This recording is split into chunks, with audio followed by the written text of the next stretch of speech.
Hello and welcome everyone to the latest episode of the Men's Room Show. Today we are here, the three of us, Linda, Michael, and myself. And the topic of this very special episode is something that is very present in lives of so many people. That topic is addictions. Addictions can be anything and everything. However, so many people don't even realize that they have um, an addiction in the first place. And as it is with many other things, it's so way easier to notice addictions when it comes to other people. However, in our own lives, well, addictions can show their face in so many ways. Today, we are joined by Mikeul Hughes, who is here with us to share his story about overcoming his addiction. And I wonder, Michael, would you like to share it with our audience whenever you're ready? It'll be a pleasure, Konrad. Thank you for having me on. Um, I've suffered with multiple addictions over my life due to having a bit of an addictive nature, and I've learned to overcome them as the years have gone on. And I think some of that has to do with maturity, frame of mind, and the right environment around me. I used to suffer from, believe it or not, chronic game addiction, as well as smoking weed chronically. So those two don't go good hand in hand. And in today's society, games are pushed upon so many people, especially the younger generation, and it is hard to break out of that cycle of wanting to relax and just zone out, escape the reality that we are in. And excuse me, I often have found it hard at times to quit. I've played games for 12, 15 years of my life. So a very long time. And it's something that's sort of ingrained in me at this point. But it wasn't until I realized that gaming wasn't getting me where I wanted to be. I wanted to be financially stable, successful, and be looked upon as the role model that I'm meant to be, being the eldest. So it was something where I had to have those hard questions asked upon me and just quit cold turkey, so to speak. Because even if I tried to quit and only play for half an hour a day or an hour, it'd often bleed out into being 3, 4, 5 hours again because it's so easy to get addicted. Once again, it's something where I'm better off quitting cold turkey. Some people may quit cigarettes slowly by smoking less and less, but that's something that I wasn't able to do. And the same sort of went with smoking weed. I used it as a crutch for so many years. I smoked since I was 14 and now 26, so quite a long time. And back when I was younger, it was socially accepted. A lot of young people done it where I lived originally until I moved. Um, and I just used to use it for a various amount of things. And it wasn't until I understood that it wasn't getting me anywhere as well. I was using it I'd go and have a smoke before I went out shopping, or I'd have a smoke before I went to walk. And it wasn't a healthy habit to have. It was deteriorating my mind and body. Even though weed is thought to be safe, and it is for the most part, it's still a bad habit. Once you're addicted to anything, it can affect your mental and physical health because you're sitting there relying on a substance to make you feel happy or make you feel less in less pain. And those are the sort of things where sometimes you're best off giving that substance up so you can address those issues that are at hand, because you're not going to be able to deal with those problems while you are inebriated. And that's where I gave that up cold turkey as well. And it wasn't until I gave it up did I have that clarity of mind to understand the reasons why in which I was so physically ill, mentally just not where I wanted to be. And it's the other thing is asking myself those hard questions of what I want to be remembered for. I don't want to be remembered for someone who was chronically smoking weed all the time or someone who was gaming. I want to be remembered for a person who had actual purpose, drive, and wasn't willing to give up. And it wasn't until I sat back and had some times of hard reflection did I realize I was wasting my life away dramatically. And it was just over the process of probably 6 months did I ask those hard questions, have some good self-reflection, and then have been completely clean for the past 12 months or 15 months now. So it's taken time, of course, to get used to being sober, but the more you are sober, the more you find the beauty in life and what life can actually be full of. Like before, where I had to chase to smoke weed to feel happy, now I get happy out of the smallest things.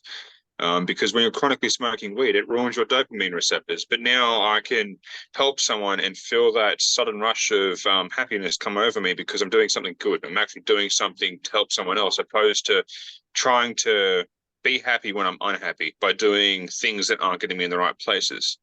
And the combination of gaming and weed will get you nowhere. It will make you spiral into the place that you don't want to be. You'll find yourself years down the line wondering why you've never achieved anything. You don't have any money saved in the bank. You don't have someone to love. And that's because of your own choices. You choose the short-term dopamine over the long-term hardship, so to speak. And everyone needs to go through those difficult battles in the beginning to be able to earn that reward at the end of the light. Not everyone is able to be born into success or be born straight into happiness. Some of us have to deal with what we're given. And in the beginning, I chose to deal with that in the wrong situation, in the wrong way. And it wasn't until I really had that self-reflection and realized that I'm not going anywhere. I have to change sooner than later. Otherwise, I'll be like this 10 years down the line. And that's not where I want to be. I want to be successful, looked upon as a role model, someone who can take charge and lead people into battle knowing that they're going to be safe, secure, and happy. So that's a bit about my story, and I could talk a lot more on addiction, but I'll let you speak upon this, Konrad. Yeah, thank you so much. It's very interesting how these days some addictions have been normalized, right? It's just a commonplace, for example, in certain, areas or, countries or segments of society, let's say. And because of this process of normalization, those addictions can become invisible. People just stop paying attention. They don't stand out any longer. They become the commonplace. And that can be a very slippery slope.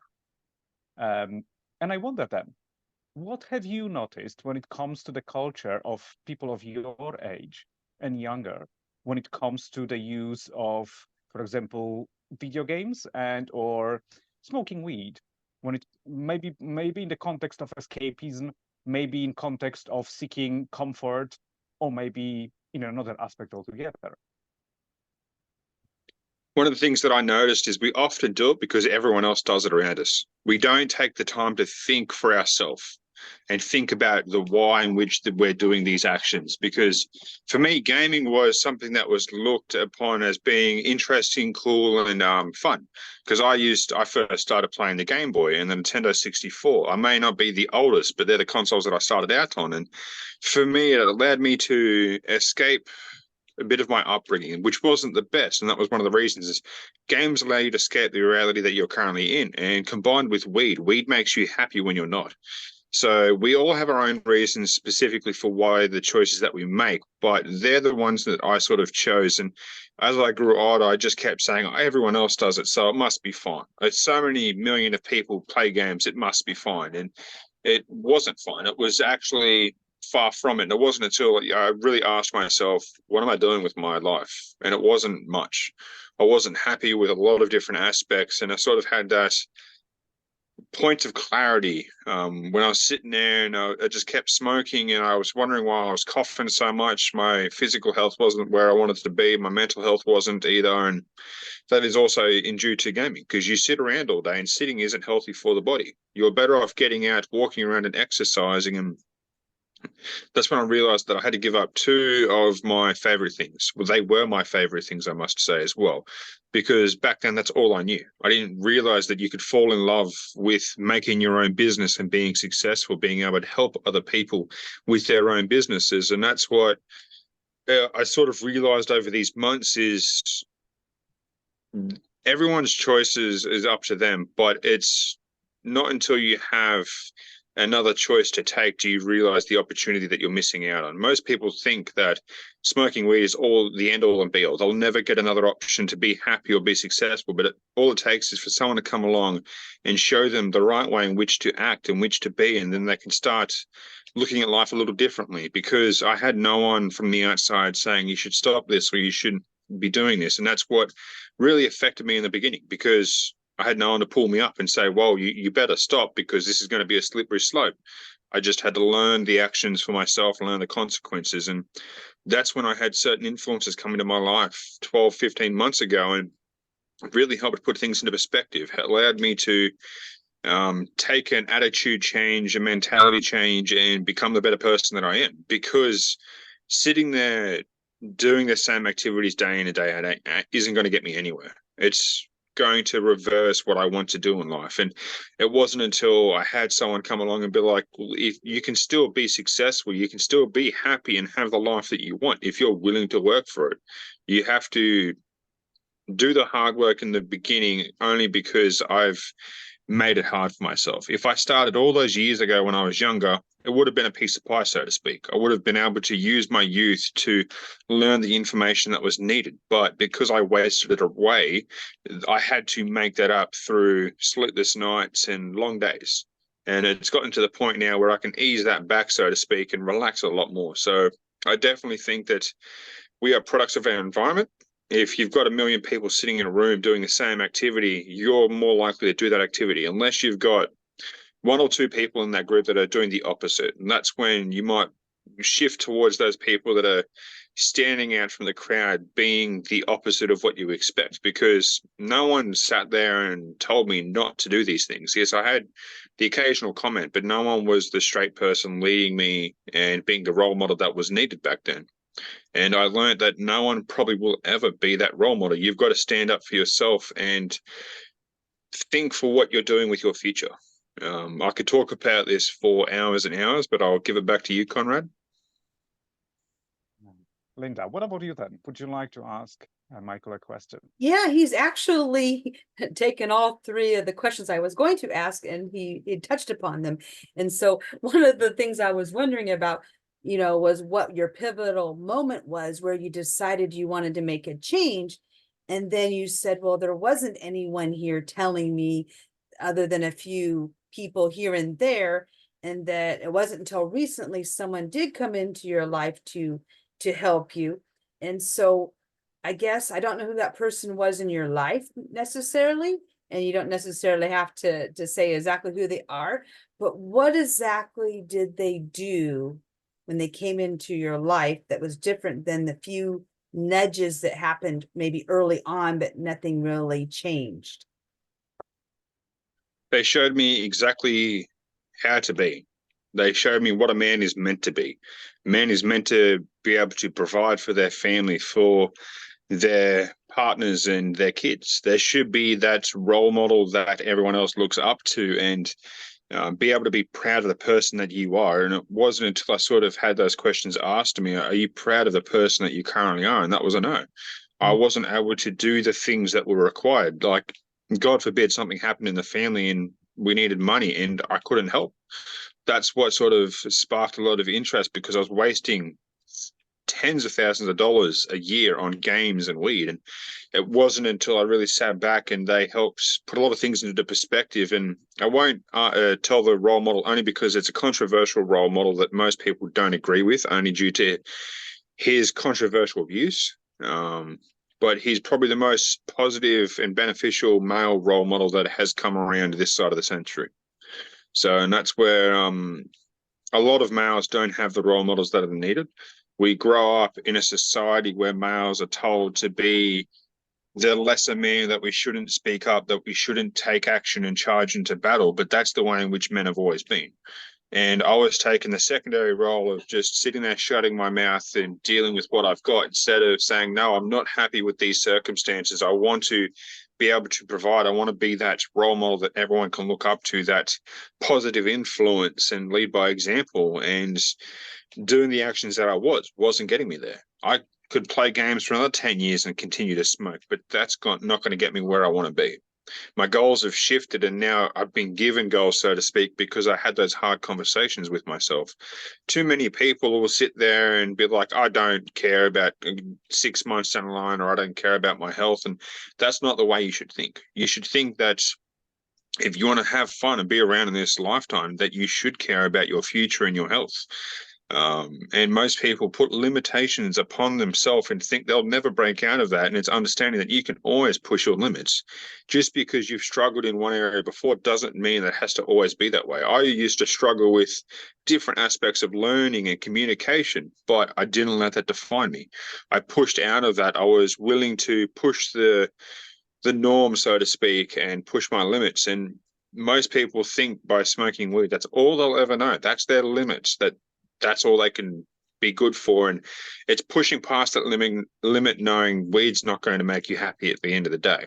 We all have that bill that we tick up, so to speak, and we choose this cheap dopamine on this receipt. And the more we do it, the more we'll be handed that bill at an unnecessary circumstance or unnecessary time, and we can't deal with it. We can't confront the actions in which we've took to get us to that place. And most people don't realize that every action has an equal and opposite reaction. For every action that you're taking, for that short-term pleasure, there's a long-term pain that you're not focusing. There's something, there's a disconnect there. And I think that's due to education. Where I was educated 12, 15 months ago by a really positive role model, and he put a lot of things into perspective. He showed me the way in which men should be, the way in which men should act. And that's where I'm extremely thankful for that, because I'd be in the same place where I was 2 years ago if I didn't have that person come through in my life. And that's where I've been able to reverse the way in which I was for so many years and now become that positive role model and influence for so many people that I've talked to now. I've helped countless amounts of people, and that's just out of my own heart, not asking for anything in return, because I enjoy helping people. I've understood that that's a feeling that most people don't have. They live their life very selfishly now, and that's a sad thing to see. So, but I'll give it back over to you, Linda. Yes, I love everything that you're saying, by the way. Had you not been sharing the story like you are right now for our audience, I would have never guessed that you struggled with those things and that you had someone pivotal come into your life that changed the way you looked at things. Because the person that I see sitting in front of me, he does go out and help people. He's very knowledgeable, an excellent communicator. And, so I see all these great things that you're doing. And you spoke to the fact that by getting to that place where you found that joy, that you were no longer covering up anything, else with substance or any other types of I guess, vices. And so, with addiction, what can happen is, sometimes you'll have one addiction, and then in order to move away from it, you could end up with another one. But in your case, you have these positive, beneficial things that are really driving your life.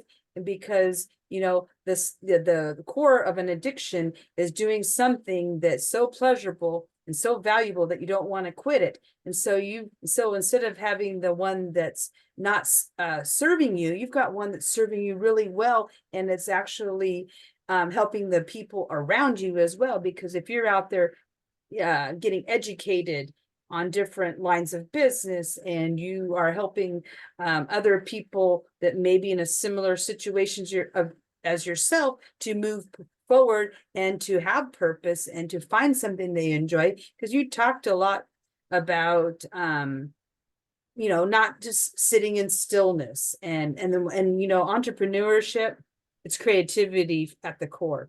So you get to do those things. And you and I were talking earlier, and so I had an acronym that I shared called Nourish, which I had learned about when I was viewing a TED Talk on addiction.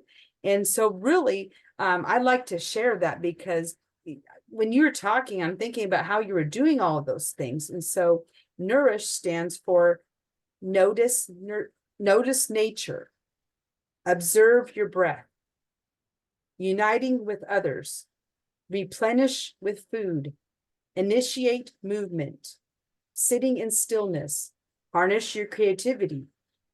When you do all of those things, then that constant need for that dopamine or that rush, that feeling that you want to have, like you were saying, not being able to sit still and whatnot, you do those things, and then you can become in this grounded place, and you can really, like you said, be conscious of what you're doing and have that clarity about what it is that you want. and it sets you up for success. That's exactly it. That's similar to what I've done. As I mentioned before this conversation started, as you know, I like to use the OODA loop, which is observe, orient, decide, and act. And it allowed me to observe myself, orient myself as well into the right position, decide to take that action, and then just take it. And too many people will get hung up on the different paths in which they should take instead of just choosing one and living through the consequences of their actions. They're too afraid to take that step into the unknown. And that's what you shouldn't be like. You should be willing to push yourself when you're most uncomfortable, because the times when you're anxious or you're uncomfortable are the times when you grow the most. And too many people want to be comfortable and fall back into those creature habits or those creature comforts, so to speak, and continue to play games and smoke weed, such as I did. I was happy in my little shell, and it wasn't until I gave those up and started stepping out of my comfort zone in leaps and bounds that I realized what I was truly capable of. I've always had habits that allowed me to further my intellect. Like, I've always enjoyed learning, but the things that were holding me back from using that knowledge that I've obtained was my addictions. And it wasn't until I solved them and was able to gain the right mentalities to overcome them, because not everything needs to be overcome with a pill or some type of substance. That's not a good way to overcome addiction. You should be able to be strong enough mentally to be able to quit. And sometimes some people don't realize that, because pharmaceuticals have become such a big thing, and someone who's on weed would get suggested some sort of alternative, some sort of medication like Valium, for instance, and it wouldn't be a good alternative. You're best off just quitting cold turkey and knowing that that'd be the best choice for you, because you're still going to be having to pay for those pharmaceutical subscriptions. And with gaming, it's not so much being prescribed a pill, but it's more so shunned upon, because a lot of people build a massive community of friends around them, and as soon as they quit, that's when you get a lot of pushback from people saying, why have you left? We used to play this, this, and this, and you used to be my friend. And it's telling them that this life is no longer for me. I've now got a new path in front of me that I need to take, and I will someday return to maybe playing games if I feel like it and I've become successful to the point where I can spend that time to sit there and do nothing, because that's all you do when you play games. You're ultimately doing nothing. And they understood my choices and wished me the best, which was good, because I had a really good circle of friends, and some of them have actually stopped gaming themselves and decided to do what I'm doing, only due to the fact they've seen the changes that I've went through in these past months. Like, if you were to speak to me 3-5 years ago, you wouldn't like the person that I was, because I was a recluse. I enjoyed sitting in my own little hole, so to speak, and not talking to anyone. And I'm quite the opposite now. I've learned to embrace those times of being uncomfortable or being stressed out, and knowing that's what I need. I don't need to be happy 24/7. When you're living a life as a male, you're never going to be happy 24/7. And that's the thing most people don't understand. They think life should be all happiness and rainbows, but it's far from the fact. I've always said that happiness is a privilege, so to speak. We only get happy because of where we live or our current circumstances. A lot of people don't have the option to be happy. They find happiness in the things they have. Like, you live in Africa. You can't be happy all the time because you're going through certain circumstances. And that's where, when you become addicted to something in a first world country, you think, oh, poor me. And you don't put things into perspective that allow you to refrain from your activities and realize your life isn't that hard.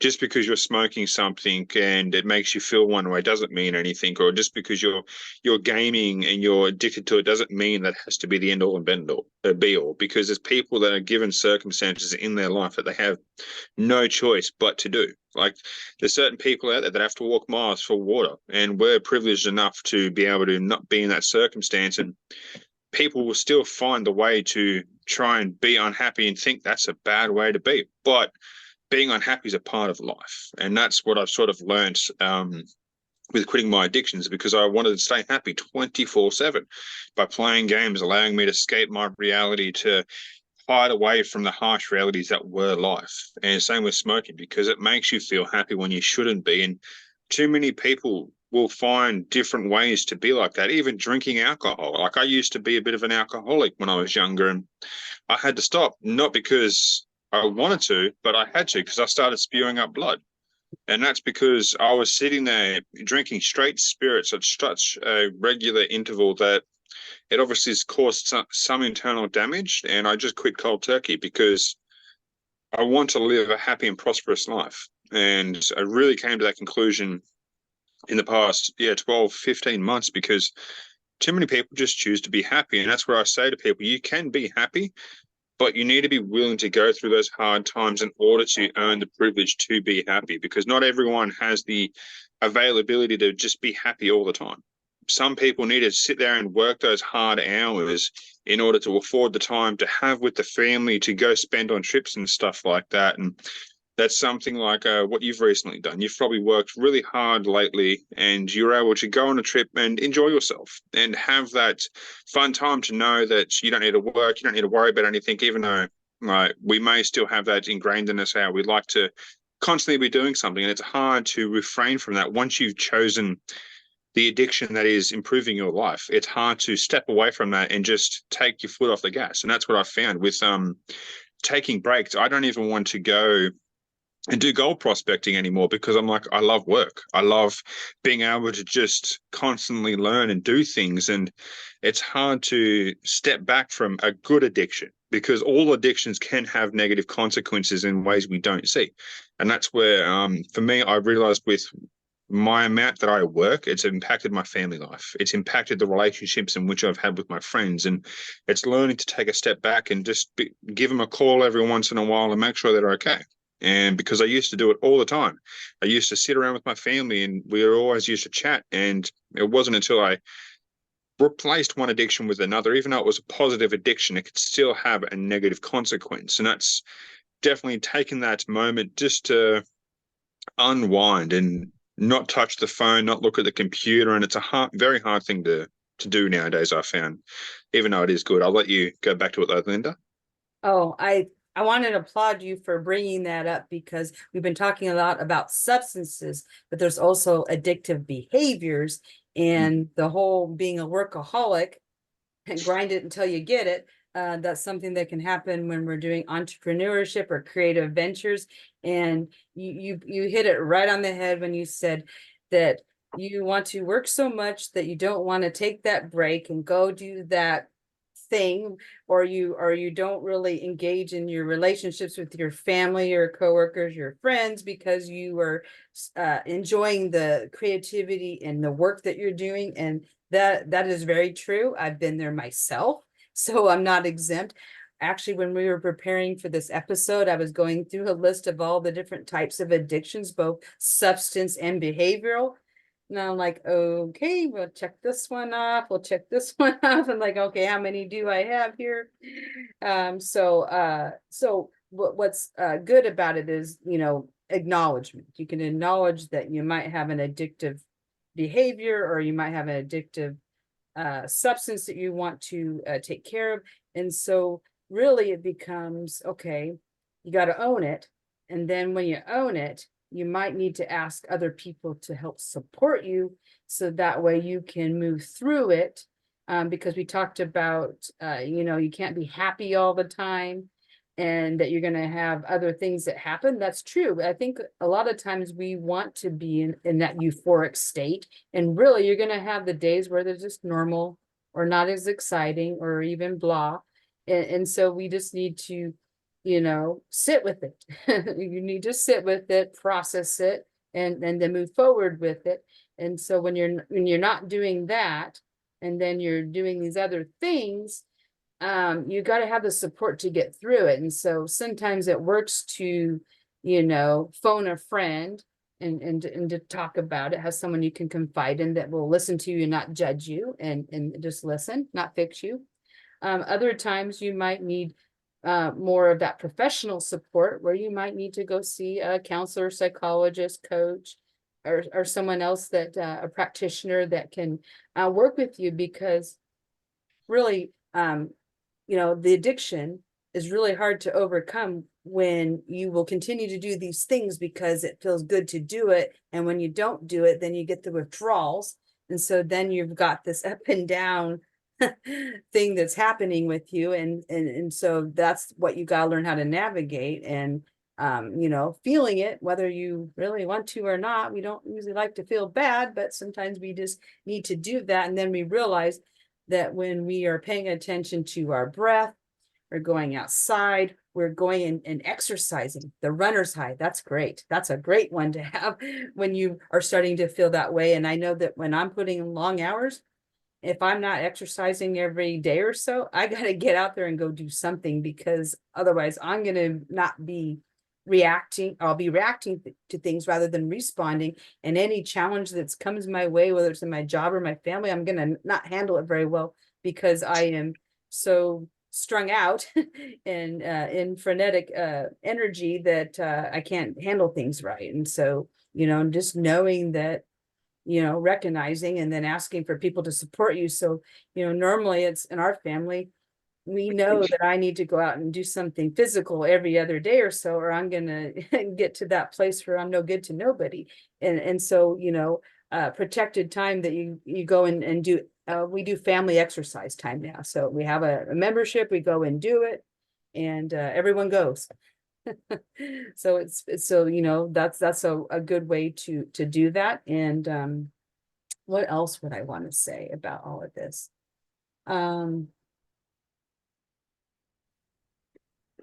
Yeah, just making the lifestyle changes and not trying to cover things up with other things. I mean, that's huge. Mhm. Did you have any points you wanted to cover on this, Konrad? Many. We might run out of time for all this, but you know, from my experience as a hypnotherapist and otherwise, addictions are a crutch. They are a substitute for the real thing. And for as long as this is not understood, the person might mistake that feeling that they have when they are doing something or having something with the real thing. They might think that this is what life is about, that, you know, let's say spending time doing something addictively or taking a substance and then feeling a certain way can be mistaken for having a life. But from a certain perspective, addictions are just crutches that allow us to temporarily feel a certain way.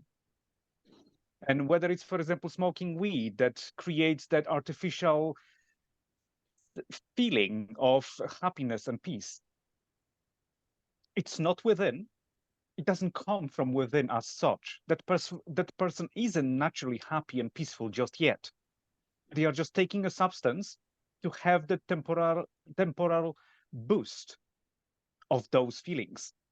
But as we've seen it in our society, for example, smoking weed in many cases doesn't lead to people directly resolving their issues that are bothering them in the first place. And so many years later, people quit their addiction, and guess what? Those issues sometimes are still there, just as much as they were years before. And let's say if a weed, apart from the fact that it's a strong feminine energy, and that already indicates what a person needs in life more of, and that aspect of weed providing that slightly tranquilizing level of happiness and peacefulness. When it comes to, for example, playing games, games are interesting on a number of levels. I believe that a huge part of education in the future will be done by utilizing games. Games can be such an amazing vehicle for personal progression, learning about life, learning about business, and so on and so forth. They aren't used in that capacity just yet, at least not overtly. However, even these days, those games are beginning to be created. Games that are so interesting, and at the same time, they have a huge educational value. They help people to master skills, and so on and so forth. However, this is exactly, for example, where playing games that are currently on the market can be a sign of addiction. From a certain perspective, one of the aspects of computer games and video games in general is this notion of progress, success, development, right? We achieve things very, very quickly. Over hours in front of a screen, we can have that sense of progression that daily life might not provide, also willingly. In daily life, things might take longer. However, when it comes to any game, well, most games on the screen, they offer that easy access to instant gratification and instant success. And this is what people are drawn to. They want to have that sense of achievement in life. But if they cannot find it in the real life, they will opt for games, for example, to have that feeling of, oh, I am actually achieving something. There is a level up. There is new level, new outcome, new capacity, new skill, right? New gear, whatever it might be. There is this freshness and newness of that in-game experience, which can be replicated in the real life too, if only one wishes to focus on that. And hence also why we these days talk about so much about gamifying life, so that in a way it offers a similar or even better level of that sense of achievement, success, betterment. Even though we are at the same time, for example, building a business, running an enterprise, raising kids, whatever vehicle we'll choose, we can actually bring that sense of freshness, newness, advancement into day-to-day life, rather than spending long hours in sometimes, well, not best of positions, let's say, in front of a screen, cranking up those imaginary numbers on the screen without much progression in real life. And I would also agree with Michael, as a person who also had a gaming addiction in the past, that it can be hugely rewarding. It might feel hugely rewarding. Those dopamine hits can be so great. They can become very addictive. And every addiction starts with a habit. Those things that we do a bit more often, and then a bit more often still, and then a bit more often, and again, and again, and again, again, and then it becomes the lifestyle. And here is this notion of actually, I suppose, deciding, as it happens in lives of so many people, whether we want to experience something in the real life or just temporarily because we took a substance or we look at the screen. Obviously, behavioral addictions can be many. There are many shades of that. Devices can take various forms. However, it's still this difference that Michael was talking about earlier on. This difference between the real life and actual advancement and progression, resolving own issues and moving way beyond them, versus reaching for substances and or certain behaviors or habits initially that seem to provide a temporary refuge from the busyness and harshness, perhaps, of everyday life. However, the magic is in embracing life. And I've seen it also, when it comes to, people that I worked with, that it is, or maybe differently, just quitting an addiction is actually quite easy. Let's say it's surprisingly easy, for example, to help somebody go beyond a smoking addiction.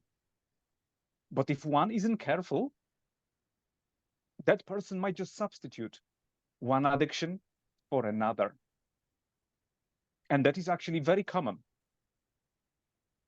When the work isn't done holistically enough, then a person might be just switching from one addiction to another, to another, to another, without the underlying causes fully resolved or dealt with. So it's worth remembering that if we have in our life any sort of signs of an addictive behavior, it's an opportunity to look within. This is where we'll find all the answers. It's not about the other people. It's not about the circumstance. It's not about the external world. The answers always lie within. And Michael, I'm wondering, we know that a reality check can take many forms, right? It can be an experience, it can be a helpful person, it can be many other things too. Considering that, it's easy to see our path, let's say, looking back, right? Sometimes when we are already past a certain stretch, we look back and we think, oh my, what was I thinking? What was I thinking? What exactly?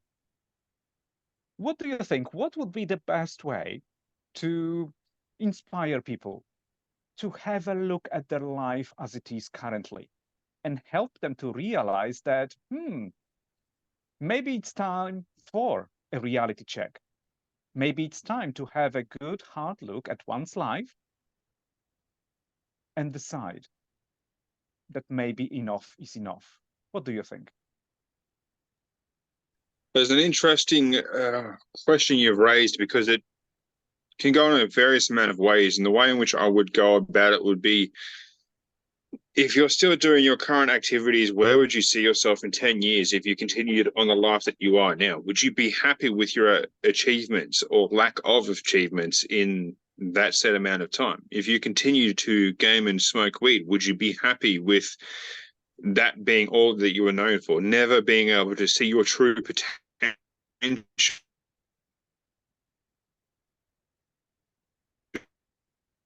of what you were truly capable of? And yourself, if we have trouble with reading or writing, we will sit there and choose to fall back on that addiction because we don't have to deal with that circumstance.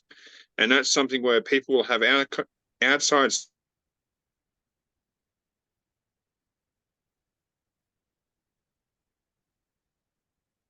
circumstances that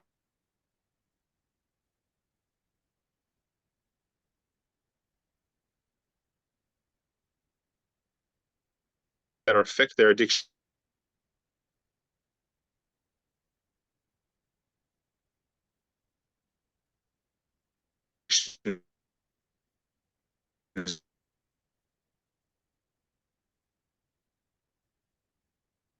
as well. I go back to that issue, that or repair your circumstances where you find the solutions that are needed. Often we think that we can escape what we do with just quick fixes, but it's never the way. We can never find a quick fix for anything, whether it be becoming an entrepreneur to make money. You can't just make money overnight. You need to be willing to put the work in that is required to make yourself valuable to other people so they hand over that money. And it goes for emotions and stuff like that. There's no quick way that you can get over your emotional issues without sitting back, taking time to reflect and meditate and look at what you're doing with your life. Thank you, Linda, for telling me. But it definitely goes back to how you deal with the problems that come at hand. You can either choose the quick and fast solution, which never really solves the problem, or you can sit down and choose to address it as it sits. Take the time that is needed to fix that issue. And addictions can be one way in which to quickly solve something, to quickly jump out of the way of that moving train, even though it's always going to be coming for us in one way or another, in one way, shape, or form. And that's where most people will choose to smoke weed or choose to do something like that. And they'll find themselves doing that forever and ever. And then they realize why it no longer has the effect that they first had, because their brain is trying to tell them something that it's not what they want, but they choose to do it out of habitual habit. In the end, I chose to continue smoking weed because the hit it would give me on my chest. I was no longer getting stoned. I hadn't got stoned for years and years. The effects of weed were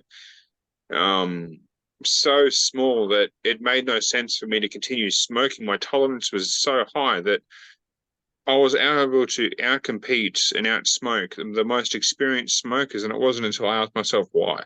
Why do I continue to do these activities, even though they don't give me that same joy that it first did? And it was because that habitual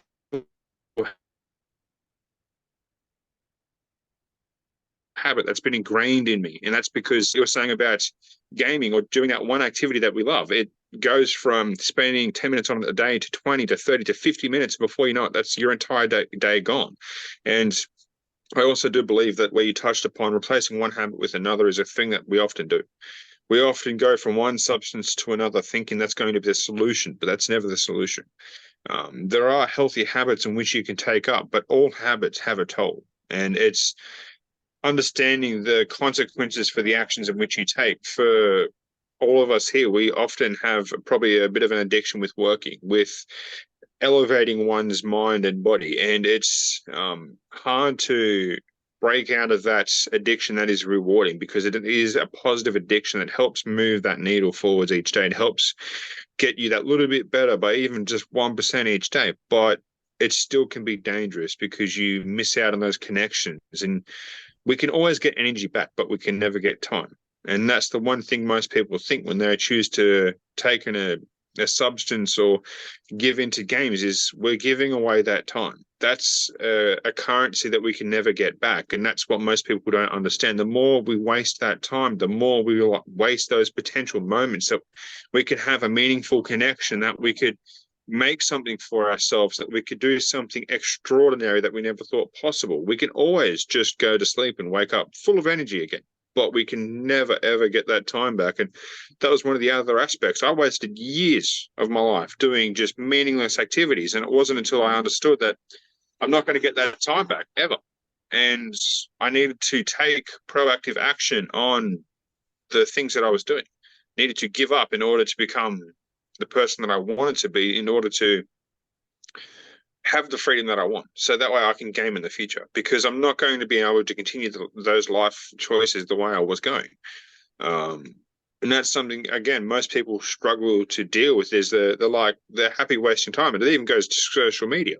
Social media has become the new addiction of the young generations, and how we will sit there and scroll on TikTok, scroll on YouTube Shorts, and try and gain as much attention, or people try to gain as much attention from people that sit there and scroll, because it's all an attention economy now. And a lot of kids nowadays will sit there and wonder why they've got such a short attention span. They struggle with their emotions. They struggle with a lot of different aspects of life, because they choose to give into that crux, which is short dopamine, quick, easy, like have a little bit of fun for 5 seconds or 30 seconds on watching a video. But that's not the way in which you should be.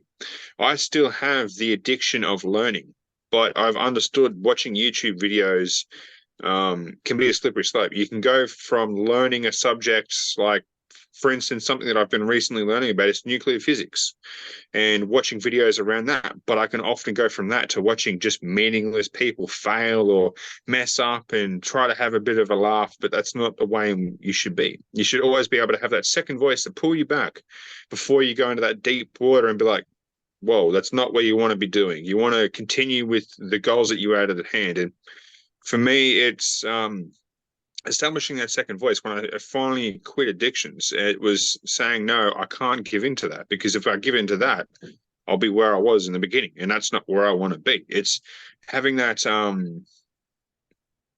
that better side of you pull you out of that deep water before you drown yourself in your actions that you were taking. I'll hand it back over to you, Linda, and see if you've got any thoughts on this. Yeah, so you made a good point about, if you don't listen to that second voice, you get pulled back into where you were. And so that's the one thing about addictive behaviors and addictive substances, is being able to have people support you so you don't go back in that direction. And you talked earlier about, maybe a person doesn't always have someone that will nudge them and say, hey, you might want to take a look at that.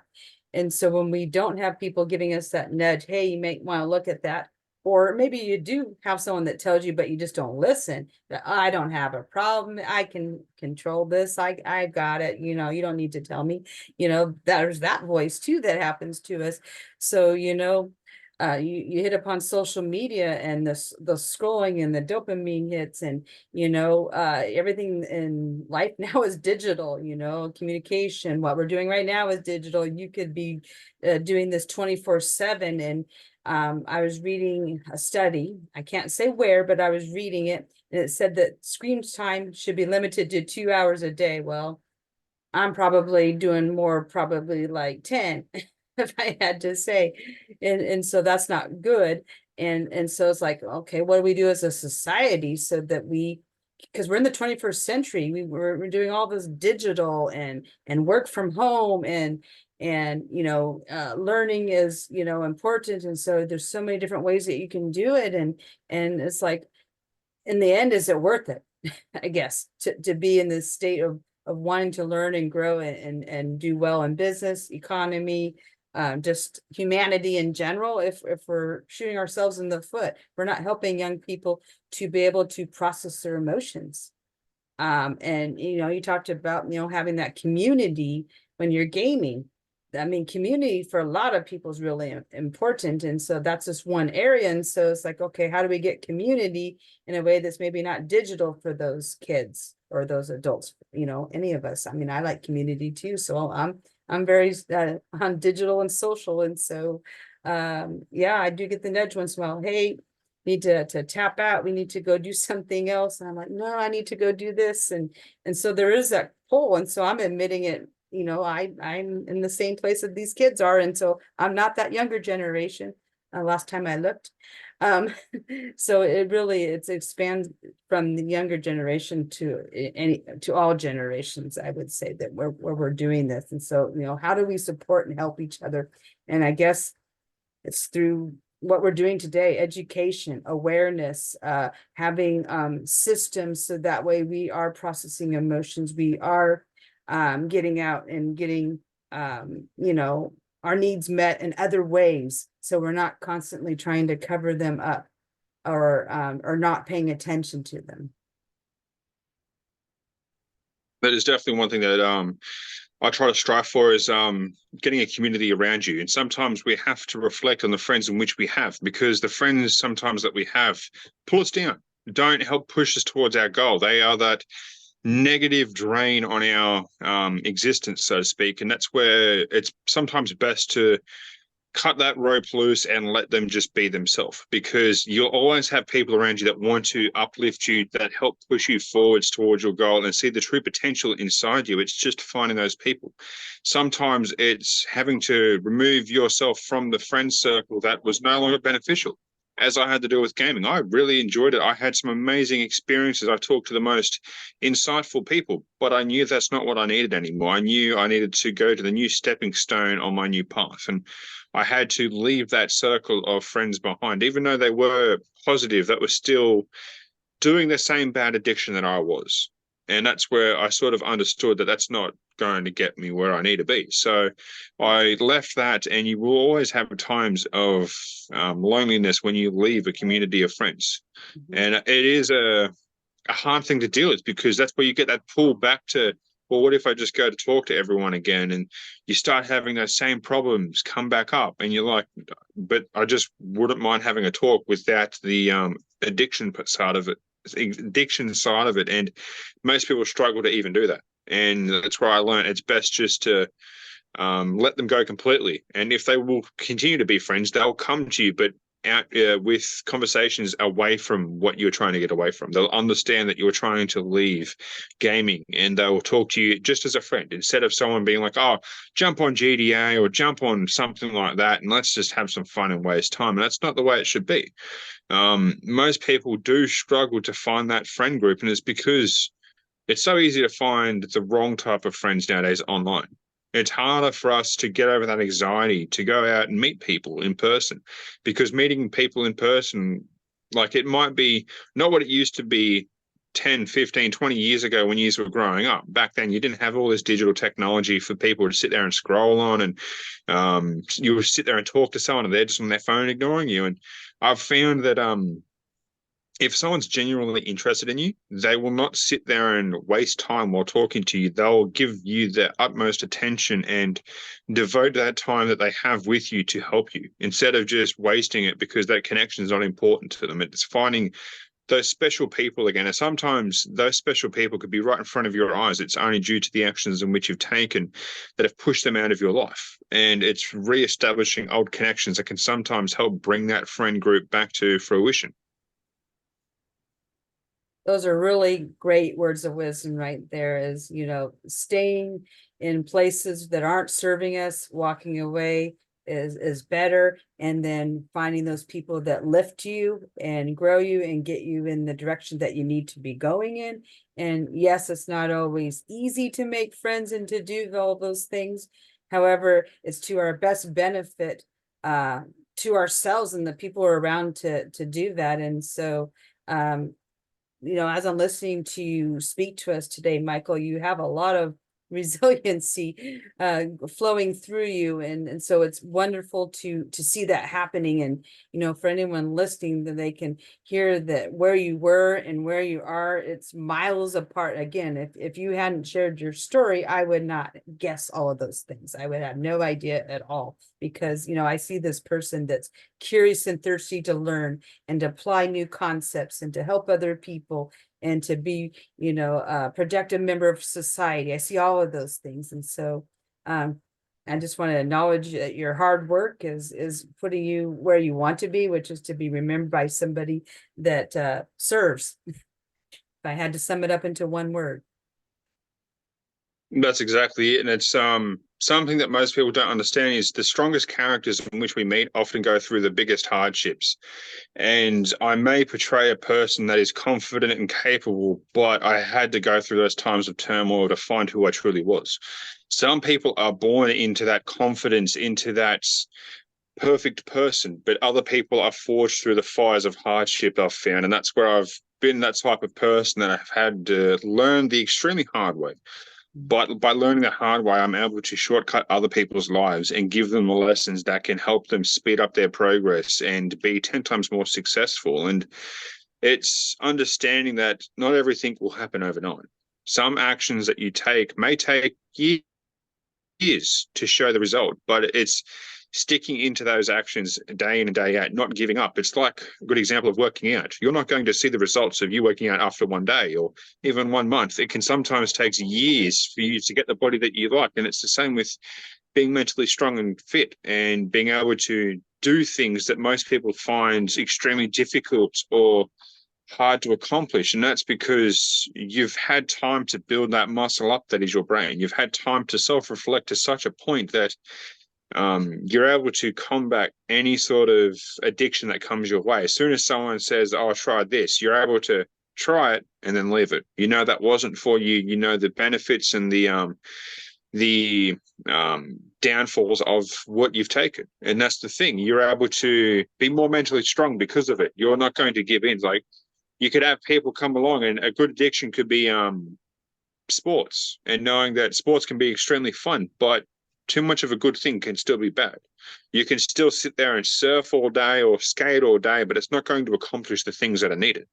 Sometimes the things that are needed are sitting down, asking where I want to be, giving us a goal to work towards. And too many people just are afraid of that first step of sitting down and making a goal. That's all it takes sometimes for you to start finding that path in which you should walk along. And most people will be like, "I don't need a goal. I'll just let life determine what I want to be." And that's not what you want to happen, because you'll often find yourself falling back on those old habits that you used to have because you don't have any clear goals in mind, a clear path ahead of you. And that's where I had to sit down and make a sort of goal, so to speak. But I'm also asked myself the questions that I like to reflect on is, what do you want to be remembered by when you pass away?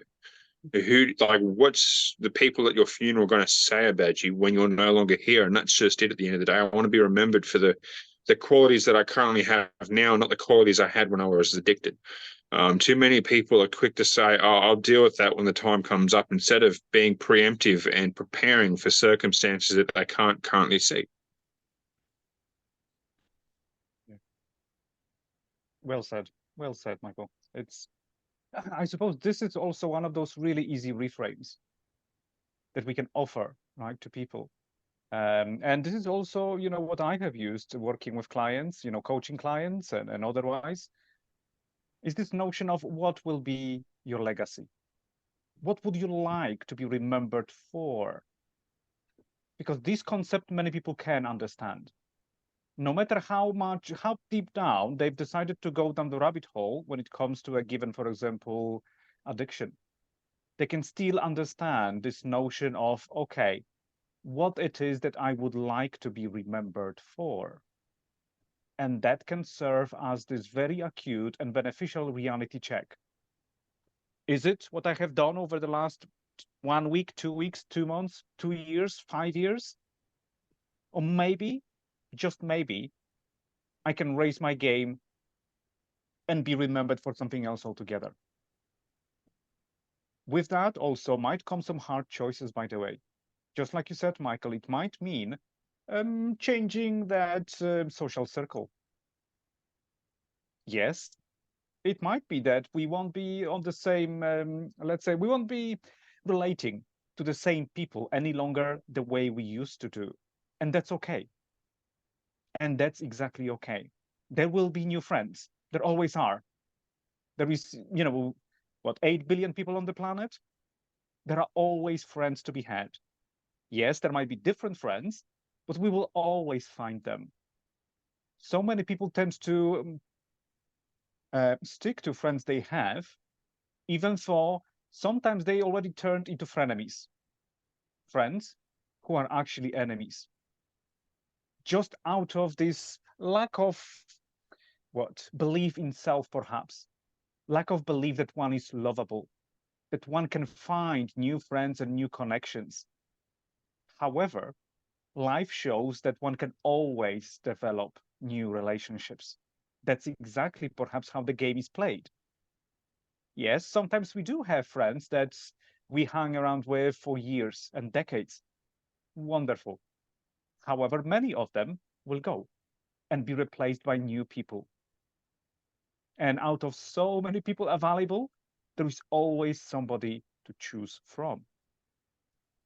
So I'm inviting anyone and everyone who is looking for that beneficial shift in life, an upgrade, to think about it holistically. Anything and everything is possible the moment you start believing in that. And that's the biggest breakthrough that one makes, thinking the unthinkable, beginning to think in ways that previously seemed impossible. Will I be loved? Will I be accepted? Will I be successful? Can I really have it all? Well, yes, dear person, you can have it all. We all can have it all. It's just a matter of thinking. The moment we decide we can have it all, we're going to start finding the solutions to have it all. For as long as we self-limit ourselves, that's what we will encounter, limits.